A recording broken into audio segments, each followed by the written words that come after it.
Good day, everyone.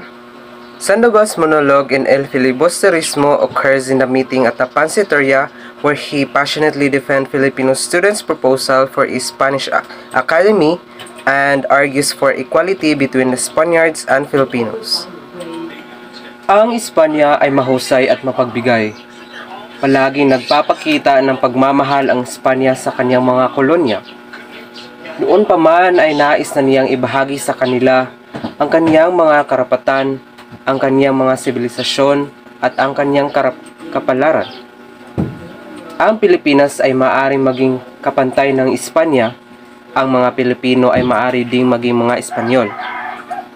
Lahat tayo ay mga anak ng Espanya.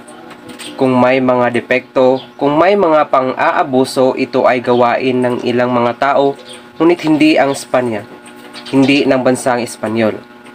Hindi makatarungan na dahil sa kasalanan ng ilan, buong bansa ang dapat sisihin.